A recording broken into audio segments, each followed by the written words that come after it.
A Excelência do Casamento, por Arthur W. Pink. Venerado seja entre todos o matrimônio e o leito sem mácula. Porém, aos que se dão à prostituição e aos adúlteros, Deus os julgará. Hebreus capítulo 13, versículo 4. Assim como Deus uniu os ossos e nervos para o fortalecimento de nossos corpos, assim Ele ordenou a união de homem e mulher em matrimônio para o fortalecimento de suas vidas. Pois, melhor é serem dois do que um. Eclesiastes capítulo 4, versículo 9. Portanto, quando Deus fez a mulher para o homem, Ele disse: far-lhe-ei uma ajudadora idônea para ele. Gênesis capítulo 2, versículo 18. Mostrando que o homem é beneficiado por ter uma esposa, que este realmente não prova ser o caso em todas as situações. Em sua maior parte, pelo menos, deve ser atribuída a desvios dos preceitos divinos no que diz respeito ao casamento.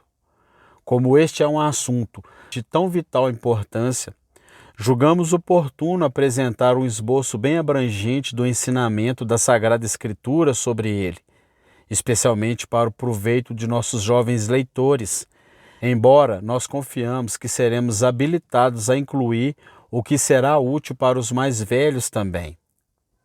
É talvez uma observação comum, porém mesmo assim relevante, pois tem sido proferida com muita frequência que, com a única exceção da conversação pessoal, o casamento é o mais importante de todos os eventos terrenos na vida de um homem ou uma mulher. O casamento forma um elo de união que os une até a morte. O casamento os traz a tais relações íntimas que eles podem adoçar ou amargar a existência um do outro. Isso implica circunstâncias e consequências que não alcançam menos do que as eras sem fim da eternidade. Como é essencial, então, que tenhamos a bênção do céu sobre um empreendimento tão solene e ainda assim tão precioso, e para isso, quão absolutamente necessário é que nós estejamos sujeitos a Deus e à sua palavra no casamento. É muito melhor permanecer solteiro até o fim de nossos dias do que casar sem a bênção de Deus. Os registros da história e os fatos da observação dão abundante testemunho da verdade desta observação. Mesmo aqueles que não buscam mais do que a felicidade temporal dos indivíduos e o bem-estar da sociedade atual, não são insensíveis à grande importância das nossas relações domésticas, cujas afeições mais fortes da natureza sustentam e que consolidam até mesmo os nossos desejos e fraquezas.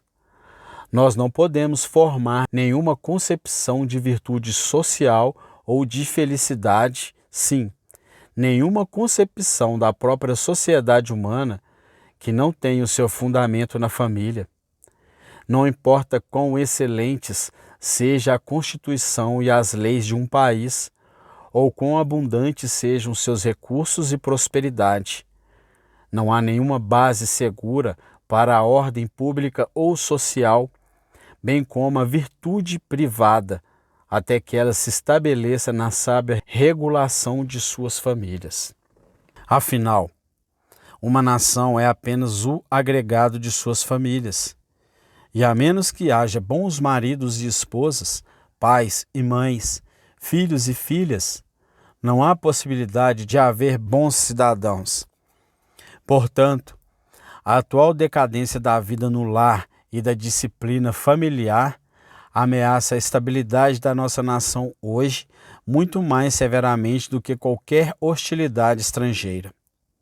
Mas a visão bíblica dos deveres parentais dos membros de uma família cristã retrata os efeitos existentes de uma forma mais alarmante, como sendo desonrosos a Deus, desastrosos para a condição espiritual das igrejas e como algo que ergue um obstáculo muito grande no caminho do progresso evangélico. Triste, além das palavras, é ver que são os próprios cristãos professas os grandes responsáveis pelo rebaixamento dos padrões maritais, pelos descaso geral das relações no lar e o rápido desaparecimento da disciplina familiar. Então, como o casamento é a base da casa ou família, compete ao escritor convocar os seus leitores a uma consideração séria e em oração da vontade revelada de Deus sobre esse tema vital. Embora dificilmente possamos esperar deter a doença terrível que agora corrompe os próprios órgãos vitais da nossa nação, mas se Deus se agradar em abençoar este artigo para algumas pessoas, o nosso trabalho não será em vão. Começaremos ressaltando a excelência do casamento. Venerado seja entre todos o matrimônio, diz o nosso texto. E isso é assim, em primeiro lugar, porque o próprio Deus o honrou. Todas as outras ordenanças ou instituições foram nomeadas por Deus por meio de homens ou anjos. Atos capítulo 7, versículo 35. Mas o casamento foi ordenado imediatamente pelo próprio Senhor. Nenhum homem ou anjo trouxe a primeira mulher até o seu marido. Gênesis capítulo 2, versículo 19. Assim, o casamento teve mais honra divina colocada sobre ele do que todas as outras instituições divinas, pois foi diretamente celebrado pelo próprio Deus. Novamente, esta foi a primeira ordenança que Deus instituiu. Sim, a primeira coisa que ele fez após o homem e a mulher serem criados, e isso enquanto eles ainda estavam em seu estado não caído. Além disso, o lugar onde o casamento ocorreu mostra a honradez dessa instituição. Enquanto todas as outras instituições, exceto o sábado, foram instituídas fora do paraíso, o casamento foi celebrado no próprio Éden, indicando quão felizes são aqueles que casam no Senhor. No auge do ato criativo de Deus foi a criação da mulher. No final de cada dia de criação, é formalmente registrado que Deus viu o que tinha feito era bom. Gênesis capítulo 1, versículo 31. Mas quando Adão foi criado, está registrado explicitamente que Deus viu que não era bom que o homem estivesse só. Gênesis capítulo 2, versículo 18. Quanto ao homem, o trabalho criativo precisava ser completado, uma vez que, como todos os animais e até mesmo plantas tinham seus pares, não era encontrado para Adão uma auxiliadora adequada, sua parceira e companheira. Deus não considerou que o trabalho do último dia de criação também fosse bom até que esta necessidade fosse suprida. Esta é a primeira grande lição da Escritura sobre a vida familiar, e ela deve ser bem aprendida. A instituição divina do casamento ensina que o estado ideal do homem e mulher não está na separação, mas na união, de modo que cada um é destinado e capacitado para o outro. O ideal de Deus é esta união, com base em um amor puro e santo, que dure por toda a vida, que exclua toda rivalidade e outra parceria estranha e incapaz de separação ou infidelidade, porque é uma união no Senhor, um santo matrimônio de alma e espírito em mútua simpatia e afeição. Como Deus Pai honrou a instituição do casamento, assim também fez o Filho de Deus. Em primeiro lugar, pelo seu ser, nascido de mulher. Gálatas capítulo 4, versículo 4. Em segundo lugar, por seus milagres, pois o primeiro sinal sobrenatural que ele operou foi no casamento de Caná da Galileia. João capítulo 2, versículo 8, onde ele transformou a água em vinho, sugerindo assim que se Cristo está presente no seu casamento, ou seja, se você casar-se no Senhor, sua vida será uma alegria ou bênção. Em terceiro lugar, por suas parábolas, Por ele comparou o reino de Deus a um casamento, Mateus capítulo 22, versículo 2, e a santidade a uma veste de núpcias, Mateus capítulo 22, versículo 11.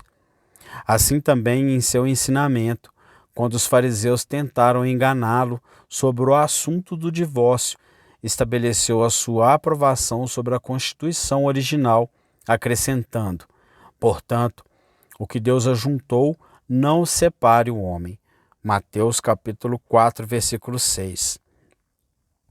A instituição do casamento foi ainda mais honrada pelo Espírito Santo, pois ele tem usado o casamento como uma figura da união que há entre Cristo e a Igreja. Por isso deixará o homem seu pai e sua mãe, e se unirá à sua mulher, e serão dois numa carne. Grande é esse mistério. Digo, porém, a respeito de Cristo e da Igreja. Efésios capítulo 5, versículo 31 e 32. A relação que há entre Redentor e os redimidos é frequentemente comparada àquela que existe entre um homem e mulher casados. Cristo é o marido, Isaías capítulo 54, versículo 5. E a Igreja é a esposa, Apocalipse capítulo 21, versículo 9. Convertei-vos, ó filhos rebeldes, diz o Senhor, pois eu vos desposei. Jeremias capítulo 3, versículo 14. Assim, cada pessoa da Santíssima Trindade pôs o seu selo sobre a honorabilidade do casamento. Não há dúvida de que no verdadeiro casamento, cada cônjuge ajuda o outro igualmente, e tendo em vista o que foi mencionado acima, qualquer um que ousar sustentar ou ensinar qualquer outra doutrina ou filosofia entra em conflito com o Altíssimo. Isso não estabelece uma regra rígida e fixa que cada homem e mulher é obrigado a se casar. Pode haver razões boas e sábias para permanecer sozinho e motivos suficientes para continuar solteiro, físicos e morais, domésticos e sociais. No entanto, uma vida de solteiro deve ser considerada como excepcional em vez de ideal. Qualquer ensinamento que leva homens e mulheres a pensarem no vínculo matrimonial como sinal de cativeiro e sacrifício de toda a independência, ou a interpretar o ser esposa e a maternidade como escravidão e obstáculo a um destino mais elevado da mulher, qualquer sentimento público que promove o celibato como mais desejável e honrado, ou que substitui qualquer outra coisa pelo casamento e lá, não somente viola a ordenança de Deus, mas abre a porta para inomináveis crimes e ameaças aos próprios fundamentos da sociedade. Ora, é claro que o casamento deve ter motivos específicos para a sua instituição. 3 motivos são dados na Escritura. Em primeiro lugar, para a propagação de filhos. Esta é a sua finalidade óbvia e normal. E criou Deus o homem à sua imagem. A imagem de Deus o criou. Homem e mulher os criou. Gênesis capítulo 1, versículo 27. Não 2 machos ou 2 fêmeas, mas um macho e uma fêmea, para tornar inequivocadamente claro o seu propósito. Deus disse: frutificai e multiplicai-vos. Gênesis capítulo 1, versículo 28. Por esta razão, o casamento é chamado de matrimônio, o que significa qualidade de mãe, porque resulta em virgens tornando-se mães. Portanto, é desejável que o casamento seja celebrado na juventude, antes do auge da vida ter passado. 2 vezes na Bíblia lemos sobre a mulher da tua mocidade. Provérbios capítulo 5, versículo 18, Malaquias capítulo 2, versículo 15. Nós temos mostrado que a propagação de filhos é o fim normal do casamento. Ainda assim, existem épocas especiais de angústias aguda, quando 1 Coríntios capítulo 7, versículo 29 é válido. Em segundo lugar, O casamento é designado como um preventivo da imoralidade, mas, por causa da fornicação, cada um tem a sua própria mulher e cada um tem o seu próprio marido. 1 Coríntios capítulo 7, versículo 2. Se alguém fosse dispensado, poderia ser suposto que os reis seriam desobrigados por causa da falta de um sucessor para o trono se a sua esposa fosse estéril. Ainda assim, o rei é expressamente proibido de ter mais de uma esposa. Deuteronômio capítulo 17, versículo 17, mostrando que o risco para uma monarquia não é suficiente para cometer o pecado do adultério. Por esta razão, uma prostituta é chamada de mulher estranha. Provérbios capítulo 2, versículo 16, para mostrar que ela deve ser um estranho para nós. E as crianças nascidas fora do casamento são chamadas de bastardos, que, nos termos da lei, foram excluídos da congregação do Senhor. Deuteronômio capítulo 23, versículo 2. O terceiro propósito do casamento é evitar os inconvenientes da solidão, indicados em não é bom que o homem esteja só. Gênesis capítulo 2, versículo 18. Como se o Senhor dissesse, esta vida seria enfadonha e miserável para o homem se nenhuma esposa fosse dada a ele como uma companheira. Ai do que estiver só, pois caindo, não haverá outro que o levante. Eclesiastes capítulo 4, versículo 10. Alguém disse, como uma rolinha que perdeu o seu companheiro, como uma perna quando a outra é amputada, como uma asa quando a outra é cortada. Assim seria o homem se a mulher não fosse dada a ele. Portanto, para o companheirismo e conforto mútuos, Deus uniu o homem e a mulher para que os cuidados e medos da vida fossem suavizados pela alegria e auxílio um do outro. A seguir, vamos considerar a escolha de nosso companheiro. Em primeiro lugar, o escolhido para parceiro da nossa vida deve estar fora daqueles graus de parentesco próximos proibido pela lei divina. Levítico capítulo 18, versículo do 6 ao 17. Em segundo lugar, o cristão deve se casar com uma cristã. Desde os primeiros tempos, Deus ordenou, eis que este povo habitará só, e entre as nações não será contado. Números capítulo 23, versículo 9. Sua lei a Israel em relação aos cananeus era, nem te aparentarás com elas, não darás tuas filhas a seus filhos, e não tomarás suas filhas para os teus filhos. Deuteronômio capítulo 7, versículo 3. Josué capítulo 23, versículo 12. Quanto mais, então, Deus deve requerer a separação daqueles que são o seu povo por um laço espiritual e celestial, daqueles que têm apenas uma relação carnal e terrena com ele. Não vos ponhais em julgo desigual com os incrédulos. 2 Coríntios capítulo 6, versículo 14. É a ordem da trombeta para os seus santos nesta dispensação. Parceria de qualquer tipo, de alguém que nasceu de novo, com alguém que se encontra meramente em um estado natural é proibida aqui, como é evidente a partir dos termos utilizados no próximo verso.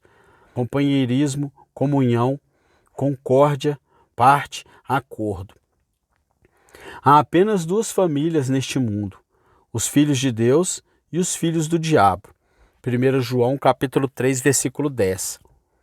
Se então uma filha de Deus se casa com um filho do maligno, ela se torna uma nora de Satanás.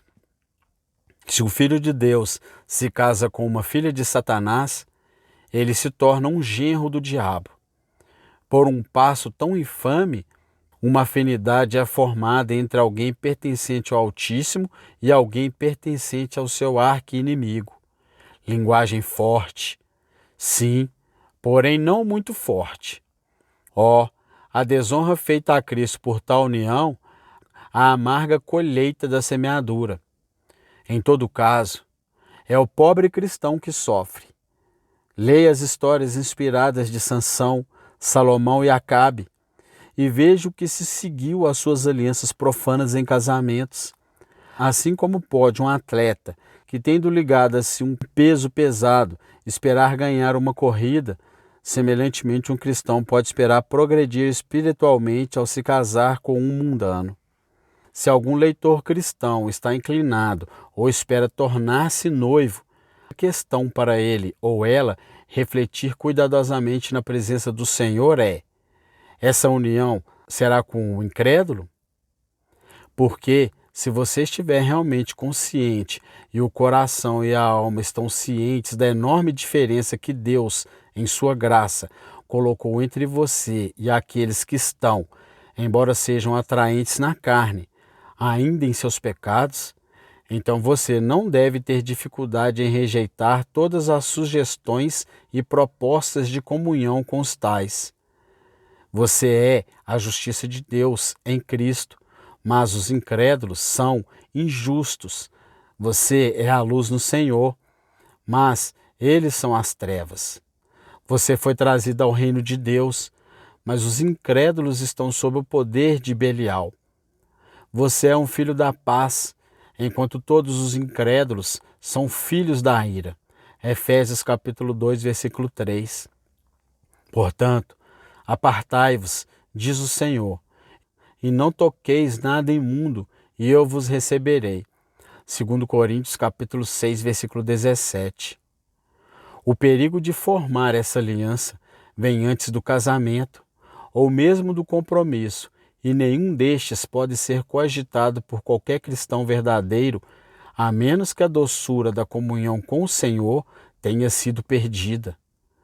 As afeições devem primeiro ser retiradas de Cristo, antes que possamos encontrar prazer na intimidade social com aqueles que estão afastados de Deus e cujos interesses se limitam a este mundo. O Filho de Deus, que está guardando o seu coração com toda a diligência, não pode ter alegria em intimidades com os não regenerados. Infelizmente, quão frequente a busca de aceitação de estreita amizade com os incrédulos é o primeiro passo para desviar-se de Cristo. O caminho para o qual o cristão é chamado é de fato estreito, mas se ele tentar alargá-lo ou deixá-lo por um caminho mais amplo, ele estará em oposição à palavra de Deus, para o próprio dano e perda irreparáveis dele ou dela. Em terceiro lugar, casar, contanto que seja no Senhor. 1 Coríntios capítulo 7, versículo 39, vai muito além de proibir que o incrédulo seja um companheiro. Mesmo entre os filhos de Deus, há muitos que não seriam adequados um para o outro para tal vínculo. Um rosto bonito é uma atração, mas quão vão é ser guiado por tal trivialidade em um assunto tão sério. Bens terrenos e posição social têm o seu valor aqui, mas quão miserável e degradante é deixá-los controlar um compromisso tão solene. Que vigilância e espírito de oração são necessários para a regulação de nossas afeições. Quem entende perfeitamente o temperamento que será compatível com o meu? Quem será capaz de suportar pacientemente os meus defeitos, ser um corretivo para as minhas inclinações e uma ajuda real para o meu desejo de viver para Cristo neste mundo? Quantos dão um verdadeiro show a princípio, mas acabam miseravelmente? Quem pode me proteger de uma série de males que afligem os incautos, senão Deus, meu Pai? A mulher virtuosa é a coroa de seu marido. Provérbios capítulo 12, versículo 4. Uma esposa piedosa é competente, é a mais valiosa de todas as bênçãos temporais da parte de Deus. Ela é o dom especial de sua graça. A mulher prudente vem do Senhor. Provérbios capítulo 19, versículo 14. E ele exige que ela deve ser definitiva e diligentemente buscada. Veja Gênesis capítulo 24, versículo 12. Não é suficiente ter a aprovação dos fiéis amigos e pais, valioso e até mesmo necessário como isso geralmente é para a nossa felicidade, pois embora eles estejam preocupados com o nosso bem-estar, a sabedoria deles não é suficientemente abrangente. Aquele que designou a ordenança deve ter a preeminência se quisermos ter a sua bênção sobre esta questão. Agora, a oração não se destina a ser um substituto para o bom desempenho das nossas responsabilidades. Sempre somos exigidos de usar a cautela e discrição, e nunca devemos agir rápido e precipitadamente. O nosso melhor julgamento deve regular a nossa emoção. No corpo, a cabeça é colocada acima do coração, e não o coração acima da cabeça. Quem encontra uma verdadeira esposa acha o bem e alcança a benevolência do Senhor. Provérbios capítulo 18, versículo 22. Acha indica a conclusão de uma busca. Para nos dirigir nisso, o Espírito Santo deu duas regras ou qualificações. Em primeiro lugar, a piedade, porque nossa companheira deve ser como a esposa de Cristo, pura e santa. Em segundo lugar, a adequação, uma ajudadora que lhe seja idônea. Gênesis capítulo 2, versículo 18. Mostrando que uma mulher não pode ser uma ajudadora a menos que ela seja idônea, e para isso ela deve ter muito em comum com o seu companheiro. Se o seu esposo for um trabalhador, seria uma loucura que ele escolhesse uma mulher preguiçosa. Se ele for um estudioso, uma mulher sem amor ao conhecimento seria bastante inadequado.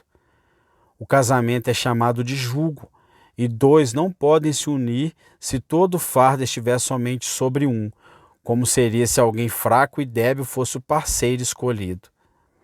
Agora, para o benefício dos nossos leitores mais jovens, destacaremos algumas das evidências pelas quais um companheiro piedoso e adequado pode ser identificado. Em primeiro lugar, a reputação. Um bom homem comumente tem um bom nome. Provérbios capítulo 22, versículo 1.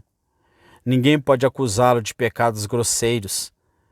Em segundo lugar, o semblante. A nossa aparência revela as nossas características e, portanto, a Escritura fala de olhares orgulhosos e olhares impudentes. O aspecto do seu rosto testifica contra eles. Isaías capítulo 3, versículo 9. Em terceiro lugar, o discurso. Pois do que há em abundância no coração, disso fala a boca. O coração do sábio instrui a sua boca e aumenta o ensino dos seus lábios. Provérbios capítulo 16, versículo 23. Abra sua boca com sabedoria, e a lei da beneficência está na sua língua. Provérbios capítulo 31, versículo 26.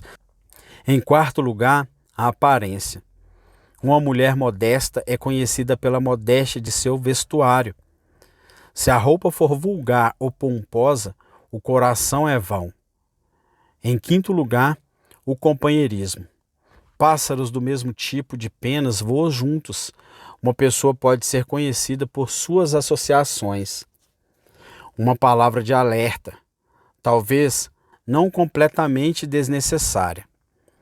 Não importa o quão cuidadosamente e com oração o parceiro seja escolhido, ele não encontrará o casamento como sendo uma coisa perfeita. Não que Deus não o fez perfeito, mas o homem caiu em pecado e desde então a queda maculou tudo. A maçã pode ser doce, mas há um bicho dentro dela. A rosa não perdeu a sua fragrância, mas espinhos cresceu com ela. Querendo ou não, em todos os lugares, nós observamos a ruína trazida pelo pecado.